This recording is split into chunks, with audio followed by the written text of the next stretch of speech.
Jammikunta municipal పరిధిలోని 10వ వార్డులో పెద్ద మొత్తంలో దరఖాస్తులు ఇచ్చేందుకు ప్రజలు అధిక సంఖ్యలో తరలివచ్చారు. తెలంగాణ రాష్ట్ర ప్రభుత్వం అమలు చేస్తున్న సంక్షేమ పథకాలలో భాగంగా అధికారులు 10వ వార్డులో కౌన్సిలర్ పొనగంటి విజయలక్ష్మి మల్లయ్య ఆధ్వర్యంలో గ్రామ సభ నిర్వహించగా ఉదయం నుండే పెద్ద మొత్తంలో కాలనీ వాసులు తరలివచ్చారు.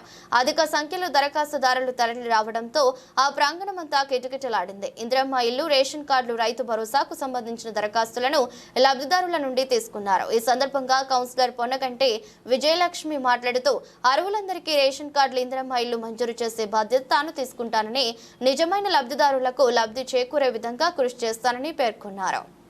కొన్ని నెలల క్రితం మరి ప్రజాపాలనలో ఎవరైతే కొత్త రేషన్ కార్డుల కోసము, ఇందిరమ్మ ఇళ్ల కోసము, అలాగే పేర్లు రేషన్ కార్డుల తల్లిదండ్రుల నుండి పిల్లలు లేని యాడగానోళ్ళై కొత్తగా యాడ్ చేసుకోవడం కోసం అప్పుడు అప్లికేషన్ పెట్టడం జరిగింది.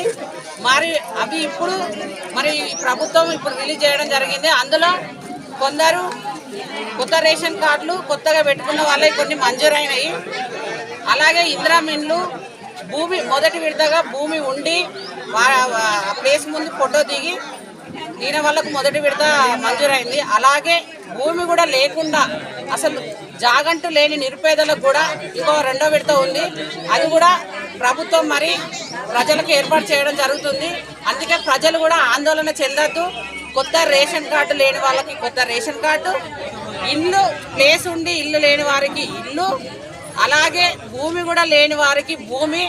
ఇది ఇప్పటితో ఆగిపోకుండా నిరంతరం జరిగే ప్రక్రియగా ప్రభుత్వం మరి చేపట్టింది. అందుకే ప్రజలందరూ కూడా దీన్ని వినియోగించుకోవాలి. ఎవరికి ఏ విధంగా ఎలాంటిది కావాలో మనం ఆలోచన చేసి మరి ప్రభుత్వం అందిస్తున్నటువంటి ఈ పథకాలను మీరందరూ అర్హులుగా భావించి మరి మీరందరూ కూడా వీటిని వినియోగించుకోవాలి.